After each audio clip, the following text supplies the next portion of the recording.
Hi guys, welcome and welcome back to Ella Pastoral. And if you have been following my channel for any length of time, you know that my two greatest passions that I express through this channel is talking about good representation as well as expressing how much I love cartoons and anime. So recently there has been a game that has come into my notice that involves these two things, and this game is called Era 143, and it's supposed to be like a romance simulator type game. And this game recently blew up on TikTok. That's where I get most of my recommendations from. And after playing this game for under 2 days, it's already involved in some type of racist and problematic controversy. So I've decided to come up on my YouTube channel to explain the drama that's going around involving this game and what my personal opinions are. So if you're interested in that, keep on watching. Okay, so before I really break down the situation, I just want to give a reminder that a lot of y'all be watching my videos and don't be subscribing. I'm trying to hit 3K soon, get my watch hours up. So if you want to support me and this channel, make sure that you subscribe, like. Now let's get into the actual meat of this video. So this game is in line with all of those otome romance games where you're supposed to romance the main character Micah. But the drama that's coming around this simple romance game is the fact that everyone right now is calling out the creator for doing some sketchy, problematic things. So the first accusation that we're going to be covering today is the fact that they are saying that Jenny is a fetishizer, specifically of black men. The second accusation is the fact that they are saying that she hired someone who's a child predator to be the voice actor for Micah. And then the third accusation today that we're going to be covering is the fact that Jenny is having some weird Twitter beefs with minors. The first accusation today that I'm going to cover is the fact that people are calling out Jenny for fetishizing black men.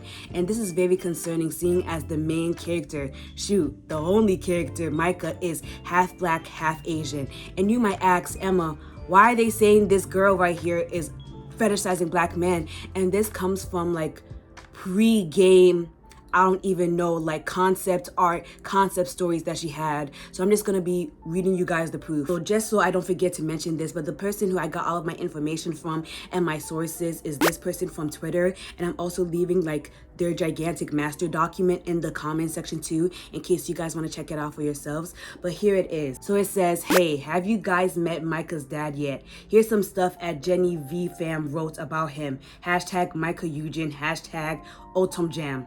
Growing up, Micah was close to his hot, in parentheses, black dad, so close that it hurt. But this right here was one of the first points that people brought up when they said that Jenny was a fetishizer. And personally for me, I don't see anything wrong with it. I mean, people are really upset that she said that he was a black, but we all know that Micah is mixed, like he's half Asian, half, black. So we gotta say which side he's getting his blackness from and which side he's getting his Asianness from. Like, maybe there was more fetishization in the later threads, but if you guys are saying that she's a fetishizer just based on the fact that she emphasized on the fact that her dad was black, I don't think that's a problem. But let's continue more about the backstory that Jenny wanted to possibly give Micah's dad. So it says, and Micah's mom is super charismatic and always takes control of the situation socially, even though she's somewhat physically weak. This can be seen in her fights with Micah's dad, where he gets into raging fits and his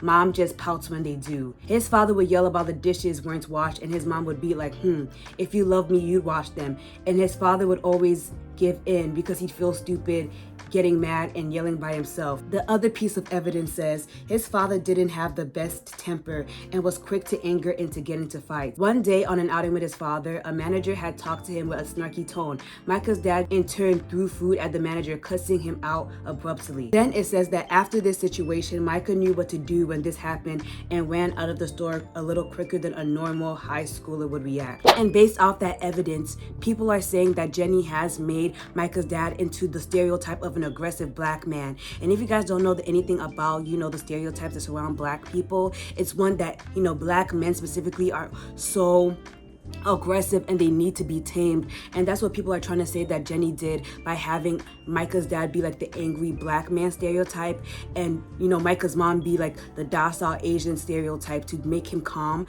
But I'm not really getting that from this. And people are also saying that she fetishized Micah's dad by making him abusive too, and I'm really not getting that from this. Like, let me know what you guys think in the comments, but from this evidence alone, I'm really not getting that. Like, I get the anger issues, but based off the fact that he gets angry and says that he wants his wife to, like, you know, do the dishes, and the wife is literally saying, if you love me, you'd wash them, and then there's a little like tongue emoji.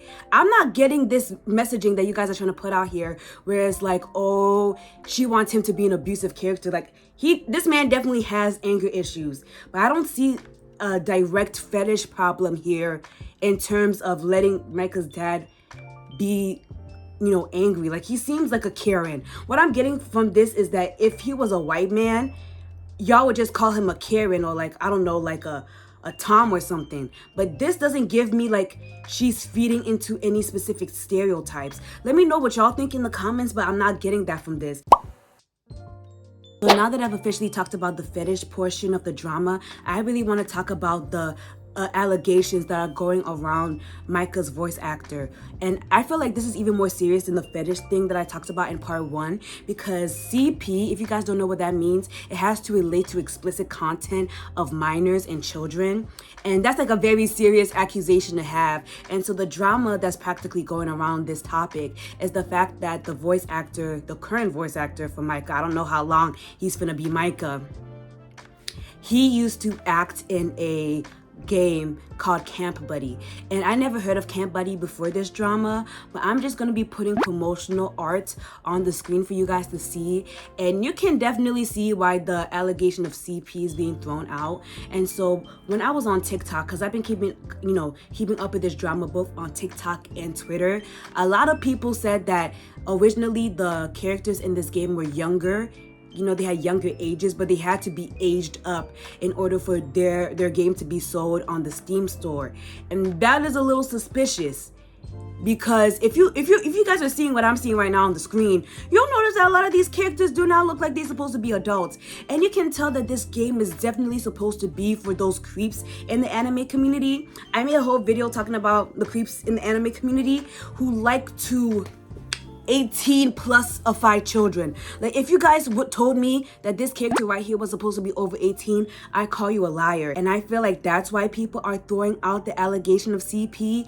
Personally, looking at, you know, evidence of people actually playing this game, it is NSFW, but based on the fact that you can't sell this game on Steam if you have minors doing 18 stuff, they had to make all of the characters 18.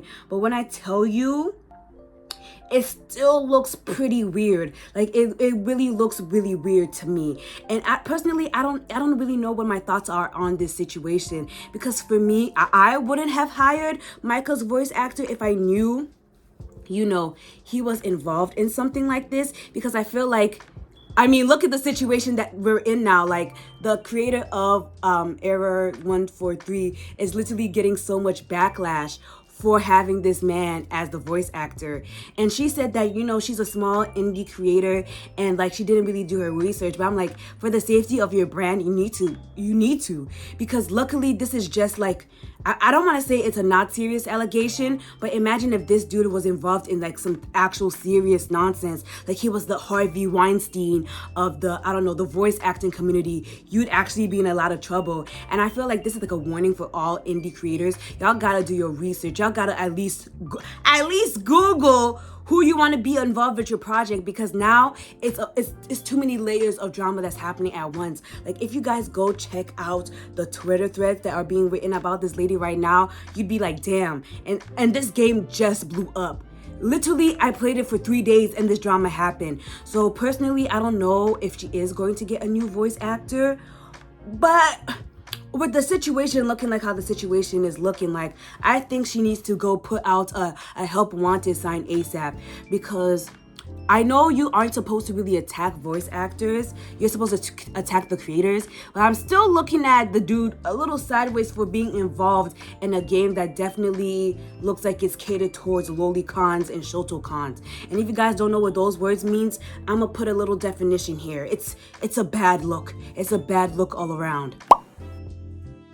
Okay, so I want to talk about the whole issue that's going on with Jenny and minors. So as I told you guys, like, Jenny is in a lot of trouble right now, and a lot of people are just like getting mad at her on Twitter. And so because of this, she's trying to clap back at those who are clapping back at her. And this sadly involves a minor. And so as an adult, you have to be very careful arguing with teenagers online. At your big age, at this point, if I am, like, let's say y'all is in my comments, right? And I see that you're like 15 and you're saying some crazy ish, I'm just gonna block you. I'm not going back and forth for someone who's in high school. And this person that Jenny was going back and forth with and even misgendered them was like 16. And I know Jenny is around 20. She's around my age. So I'm thinking maybe the age range of 20 to 25. And so that was the straw that broke a lot of people's faith in her, because a lot of people are like, okay, the fetish stuff is kind of weak. The voice actor stuff is kind of weak. But there is literally no logical explanation for like harassing a minor and misgendering them on top of that. Okay, and so on top of that, there has also been a crazy inconsistency with how the creator of Micah is drawing Micah. So I'm just gonna be putting the evidence on the screen for you guys. But as you can see, like, the consistency and Micah Yujin cannot be put into the same sentence. Like, Micah be changing skin tones. Sometimes you see that man with locks. The next time you're gonna see that man, he has 3A hair. And I really feel like, especially seeing as Jenny is not black, she's Asian, she should do a little bit more research or get some consultation in terms of like making black characters. Because I'm just like, come on.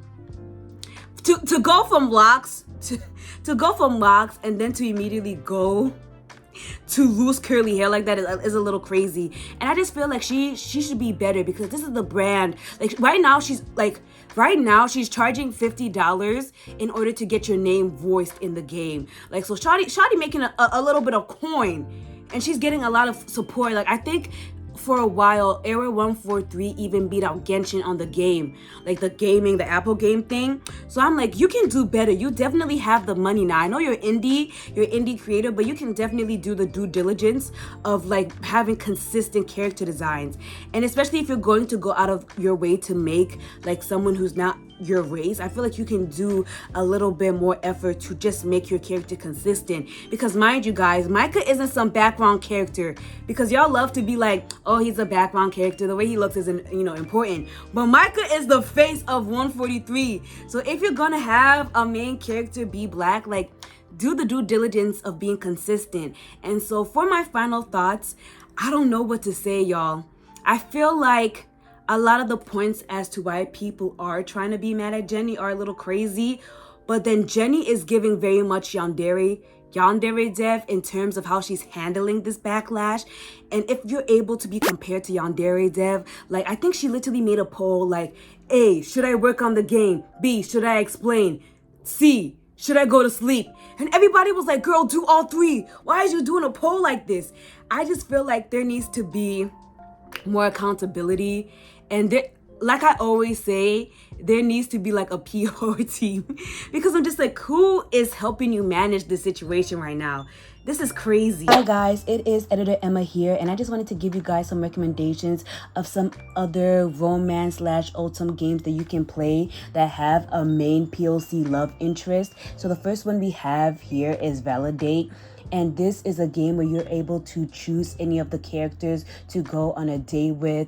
And it is just overall a very diverse game. And it's overall, I've heard a bunch of good things about it. Another one that I have heard that's really good is called Our Life Beginnings and Always. And this is where you grow up with an adoptive family. You're raised by two moms, and you're going out / growing up with your main love interest Cove. I'm not going to expand on it too much, but he's mixed, and he's just overall a really cute, charming main love interest. Another one that is pretty good that I've heard a lot of recommendations for is First Bite. This one is NSFW and does cost money, but I just want to give you guys a variety of different interests. Another one is called The Immortal Kingdom, and this is more of a fantasy mystery genre, but there are POC leads. Then there's Alaris, and then there is Eno. I don't even know how to pronounce the next one, but I'm just gonna put it on the screen for you guys to see. There's When the Night Comes. There's Full Bloom Edition. And thank you so much to this user on TikTok for these recommendations. Overall, I always want to give you guys options in the media that you can consume, but hey, yeah. But to be honest, I really want to hear what you guys think. Personally, for me, I just feel like this is like a cult of personality issue. Like, she isn't handling the situation at all, and that's what's making it worse for her. Like, not only is she under the trouble for the reasons I explained, but her being unable to like respond in a way that's appropriate is making the situation worse. So I really want to hear what you guys think. I don't know where I stand on this issue. That's why I brought it to YouTube, to see what you guys think. But yeah, let me know. I want to have a conversation with you guys in the comment section. If you like this video, please subscribe. I'm telling y'all, I'm trying to hit 3K. I'm trying to hit 3K. And if you like this video, and I'll see you guys in the next one. Bye.